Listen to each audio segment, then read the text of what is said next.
듣기만 해도 산업과 기업이 저절로 이해된다. 최고의 애널리스트와 제야의 고수들에게 직접 듣는 투자 세미나 와이즈 클럽. 고정 댓글을 타고 오세요. 오랜만에 나오셨습니다. 네. 자주 오셔야 되는데. 아, 그런가요? 얼마 만에 많이 나온 거예요, 지금? 제가? 그러게 언제 오셨더라? 왜냐면 라디오에서 거의 2주에 한 번씩 그렇죠. 뵈니까. 자주 뵙는 것 같은 느낌이 나죠.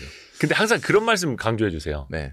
자주 들어도 사람들한테 이게 어떤 사람들 그냥 흘려 듣기도 하고. 맞아요. 또 왜 각인이 되려고 대표님 말씀을 계속 듣는 사람들도 있다면서요. 아, 그럼요. 그러니까 이제 사실은 사람은 절대 교육으로 바뀌질 않습니다. 교육이라는 거는 우리가 어떤 지식의 전달인데 교육보다는 훈련으로 바뀌는 거거든요. 그러니까 훈련은 기본이 반복입니다. 반복. 우리가 하루아침에 근육을 만들 수가 없잖아요. 네네네. PT를 받으러 가도 트레이너님께서 계속 하라는 운동을 반복을 해야 되잖아요. 한마디로 공부, 운동, 저축의 공통점은 반복의 결과물이다. 그러니까 머니 트레이닝이라는 게 저희가 뭐라고 생각하냐면 누구나 돈 잘 모으고 싶죠. 절약하고 싶죠. 네. 그런데 왜 안 되느냐? 몰라서 못하는 게 아니라 내가 반복을 계속해서 해야 되는데 우리가 옛날에 학교를 다니는데 우리 때는 개근상이라는 게 있었잖아요. 네, 네. 네. 중요했죠. 중요했죠. 네. 그게 성실성의 어떤 척도인데 그렇죠. 요즘은 뭐 개근상이라는 거를 잘 얘기 안 하는데 오히려 개근을 하면 개근 거지다 뭐 이런 얘기가 있다고 하더라고요. 그러니까 한마디로 아니 남들은 다 뭐 이렇게 놀러도 가고 해외 갔다 오는데 뭐 이렇게 열이 뻗쳐서 그 학교를 다 나갔느냐.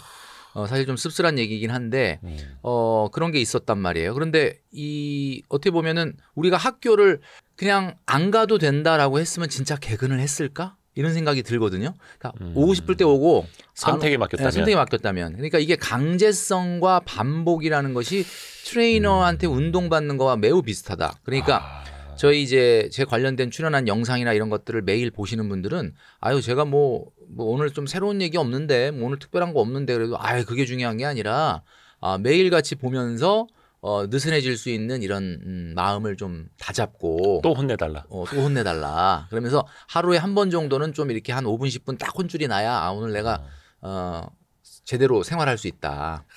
이런 거라는 진짜 거예요. PT 받는 거네. 맞아요. 이게 PT예요. 그래서 그러니까 저는 이제 PT를 잘 안 받아가지고 모르는데 그 왜 똑같은 돈을 내고 어차피 저 운동기구 이렇게 들 줄 알고 어느 쪽 근육인 거 알면은 그 다음부터 그냥 혼자 해도 될 것 같은데 왜 돈을 주고 PT를 받는가? 근데 강제적으로 반복해서 맞아요. 이게 중요해요. 그 선생님이 있으니까 내가 무서워서 또 가게 되는 거지 않습니까? 그것 때문에 이제 내가 내 몸에 완전히 체득화될 때까지는 좀 그런 것이 필요하다는 거죠. 그러네요.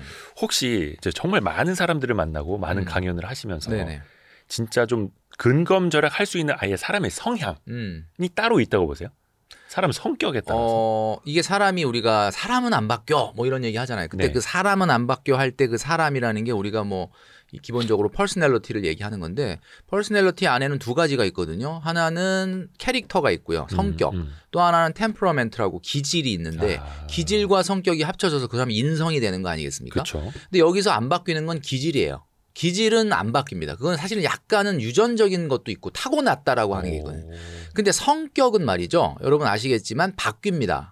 어떻게 성격이 바뀌지라고 얘기하지만 성격은 캐릭터이기 때문에 꾸준히 무수히 많은 반복을 하면 할수록 조금 바뀝니다. 저만 해도 말이죠. 뭐 이게 바깥에 이제 나가서 뭐 이야기할 기회가 많이 있고 뭐 좀 외향적이지 않느냐 이렇게 얘기하는데 제가 중학교 다닐 때까지만 해도 그 생활 기록부에 내성적이며 말이 없고 뭐 이런 게 항상 나왔었거든요. 그러니까 이제 이게 저도 그런 성격인 건 줄 알았는데 살다 보니까 이게 조금 불편할 것 같다. 어떻게 좀 바꿔보자. 그래서 막 이게 좀 바꾸려고 막 시도를 했는데 잘 안 되더라고요.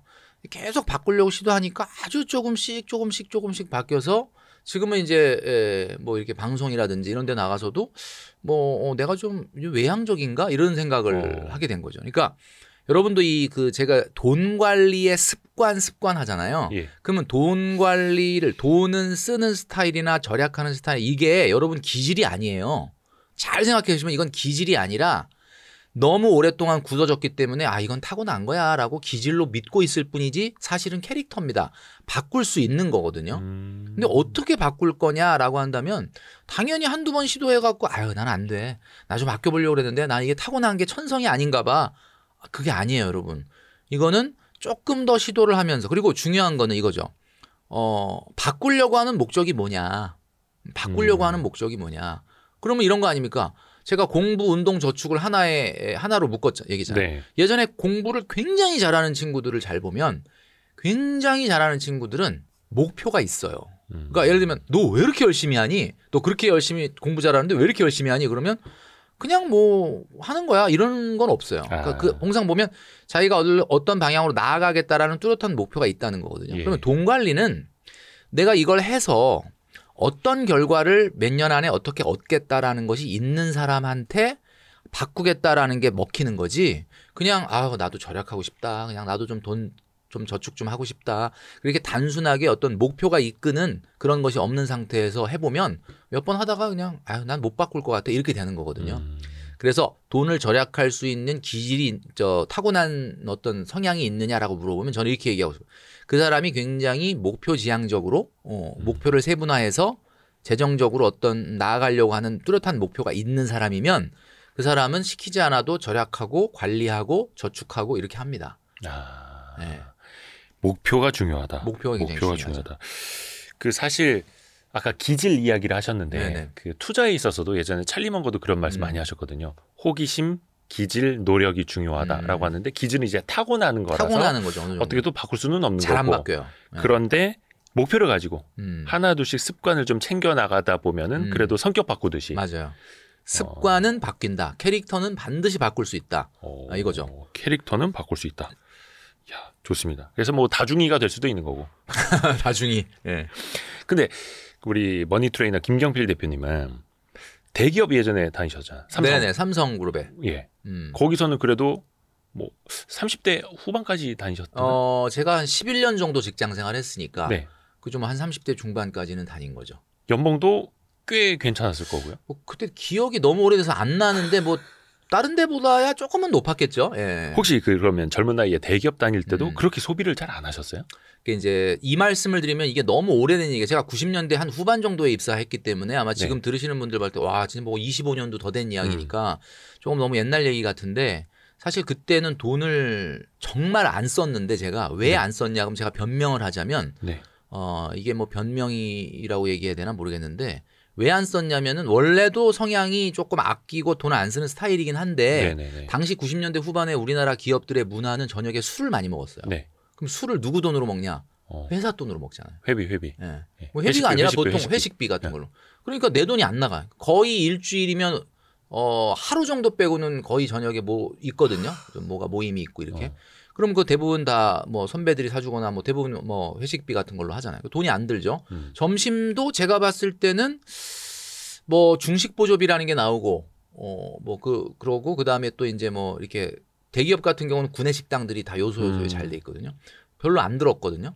그랬는데 결정적으로 놀토가 없었어요. 그러니까 놀토가 없으니까 토요일에도 출근하는 거야. 근데 토요일 출근하는데 옛날 여러분 사람이라서 기억하시겠지만 원래 토요일 날 출근하면 1시에 퇴근해야 되잖아요. 네네네. 근데 상사분들이 1시에 퇴근하느냐 안 해요. 요즘은 상사분들이 뭐 퇴근을 6시 하든 8시 하든 먼저 가겠습니다. 그러고 가는 문화지만 그때만 해도 상사가 안 가면 못 나가는 거예요. 1시 정도 되시면 업무를 마치시고 신문을 보시기 시작합니다. 신문을 보시는데 무슨 일보 다 보고 나면 그 다음에 딱 털고 다른 일보 또 갖고 와서 또 다른 일보 보시고 이런 뭐 3시 4시까지 그럼 뭐 우리는 계속 일하는 척하고 거기다 감히 저 부장님 먼저 가겠습니다. 팀장님 먼저 가겠습니다. 이게 좀 어려워요. 그때는 뭐 상상 안 돼요. 못했죠. 그래서 20여 년 전에. 그러다 보니까 토요일도 그러고 그러면 일요일은 어때요? 피곤하죠. 그냥 무조건 자야 돼. 그러니까 일단 여러분 그 당시에는 스마트폰 없죠. 인터넷 없죠. 그럼 스마트폰 인터넷 없다는 건 무슨 쇼핑 같은 거 못 하잖아요.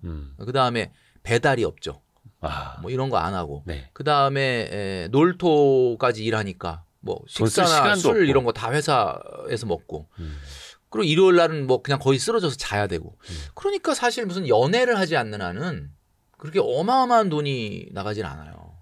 요거를 그러면 2024년을 살고 있는 MZ세대나 다른 분들한테 조금 이걸 어떻게 준용을 해보라고 적용하기가 하기가... 어렵죠. 그러니까 이거는 기본적으로 원래도 돈을 잘 안 쓰는 스타일인데 예. 당시에는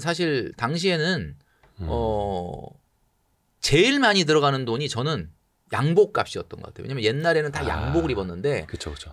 양복이 비쌌어. 그 당시에 제일 비싼 게 양복인데 저는 이제 삼성그룹이니까 제일모직 옷을 또 입잖아요. 뭐 주로 LG그룹은 또 뭐 이렇게 LG 패션 이런 게 있거든요.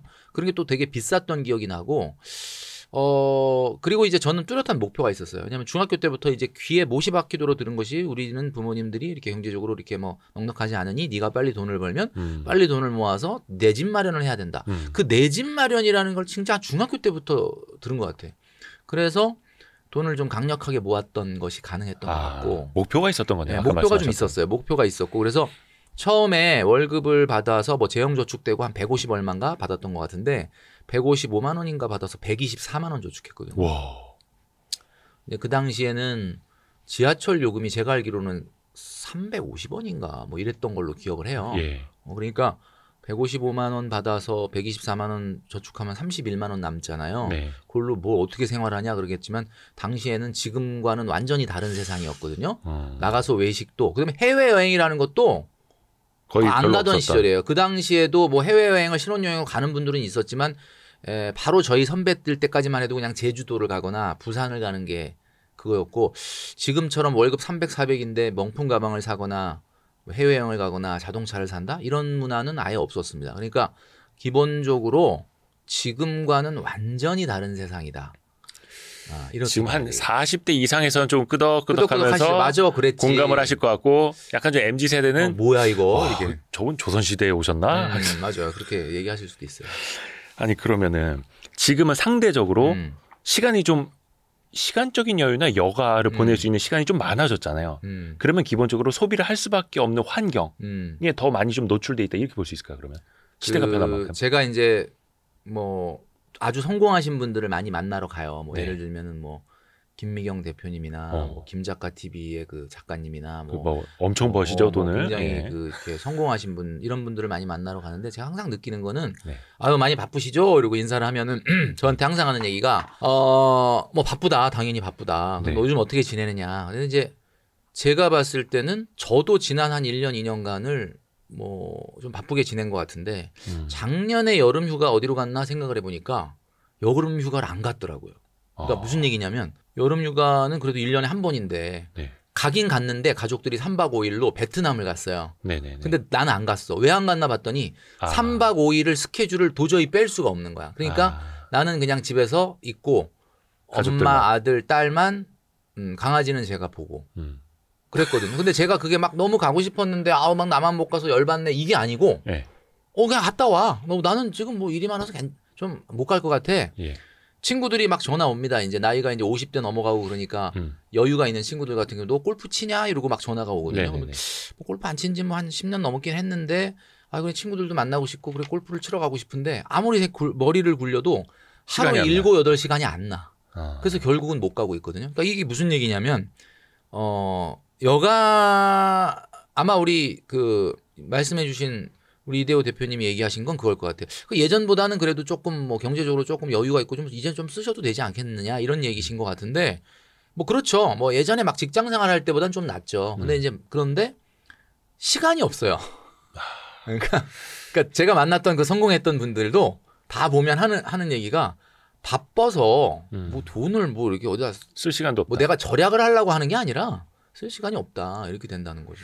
그러니까 진짜 뭐 속된 표현으로 성공한 사람들, 고연봉자들이 더 바쁘고, 맞아요. 어떻게 보면 더 열심히 일하고, 그러니까 뭐 더 열심히 일하고 싶어서 한다기보다는 또 그냥 그렇게 스케줄에 의해서 그냥 굴러가는데 제가 직장인들을 좀 멘토링 한다고 많이 만나고 있거든요. 뭐 많이까지는 아니지만 조금 만나는데 좀 최근에 좀 놀래고 있는 게 하나 있습니다. 이게 뭐냐면 N잡이라는 게 있다는 건 저는 알았지만 생각 외로 굉장히 많은 분들이 N잡을 하고 있구나. 젊은 친구들이요?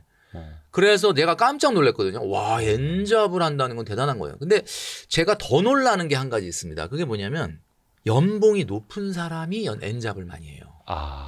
그러니까 N잡을 해서 연봉이 높아진 겁니까? 아니고 아니면 원래 연봉이 높은 내가 보기에는 괜찮은데 상대적으로. 근데 그런 분이 더 엔잡에 적극적이고 연봉이 낮은 분들은 뭐 다 그런 건 아닌데 상대적으로 엔잡을 덜 해요. 그래서 왜 그런가 제가 생각을 해봤는데 대화를 해보니까 연봉이 낮으면 피곤함을 많이 느껴요.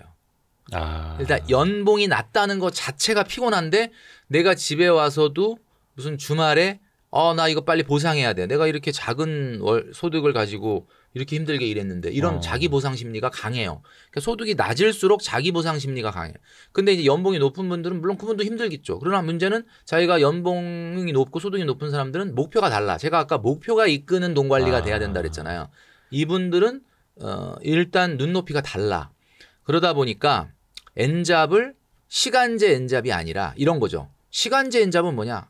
잠깐 내가 이 시간 그냥 노느니 뭐하니? 그리고 뭐 알바를 해서 뭐 카페에서 뭐 서빙을 하든 뭘 하든 이 시간 내 시간과 돈을 바꾸겠다라는 시간제 엔잡이 있는데 그거 말고 주로 연봉이 높은 분들은 시간제 엔잡보다는 조금 자기가 하고 있는 일과 관련해 가지고 요거를 좀 더 성장시킬 수 있는 비즈니스로 좀 키울 수 있는 일을 약간 실험 삼아 돈벌이 수단으로 뭔가를 하고 있더라. 뭔가 생산성을 높이든지 자기 개발을 하든지 통번역을 좀 일을 가지고 와서 한다든지 아니면 뭐 자기가 하는 어떤 개발자 같은 경우는 뭐 개발 무슨 업무를 좀 한다든지 뭐 온라인 커머스를 뭐 한다든지 뭐 뭔가 이런 것들이더라고요. 제가 보니까 그래서 제가 이제 양극화라는 게 지금 우리 앞으로 경제 30년의 가장 큰 변수라고 저는 생각을 하는 사람인데 양극화가 사회적인 어떤 영향에 의해서 자본주의가 성숙되면서 생기는 현상이기도 한데 이게 딱 보면은 예전에 학교 다닐 때 보면은 야간 자율학습 시간에 딱 끝나고 나면 집에 가야 되는데 막 공부 더 막 하고 있는 친구들 보면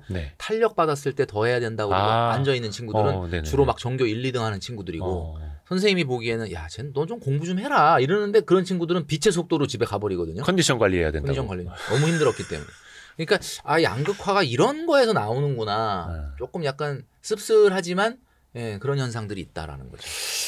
그러게요. 저도 진짜 그 연봉 높은 사람들이 투잡, 쓰리잡 더 많이 일한다라는 거 보고 뭐 한켠에서 또 공감도 하고 어떻게 보면 이제 MZ세대나 다른 분들한테 이걸 또 알려주고는 싶은데 괜히 그런 말하면 또 꼰대 같고. 맞아요. 어떻게 지금 그분들한테 우리 전달해야 될까요? 이제 와이스트리트 그 영상을 보시는 많은 분들한테 말씀드릴게요. 제가 이렇게 얘기하면은 또 그냥 뭐 꼰대. 꼰대고 또 이렇게 얘기하는데 이게 그러니까 뭐 연봉이 높고 조금 성공한 사람들이 더 오히려 더 일을 많이 한다 이런 거는 여러분들이 이제 어떤 잔소리로 듣지 마시고 그분도 처음에는 안 그랬을 거잖아요. 근데 어떻게 그쪽으로 가서 하다 보니까 조금 생산성이 높게 나오고 생산성이 높게 나오니까 내가 모티베이션이 되고 그러니까 또 더 하게 되고 이게 선순환으로 돌아간 거잖아요. 그러면 내가 지금 나는 소득도 적고 막 정말 월급이 적어서 그거 자체가 막 기분이 다운되고 그러기 때문에 난 피곤하니까 난 누워 자야 되고 누워 자고 나서 또 내일 나가야 되는데 내가 언제 알바를 하고 새로운 공부를 하고 또 새로운 거에 도전하냐. 이게 이 악순환을 한 번이라도 선순환으로 돌려보는 노력을 하셔야 돼요.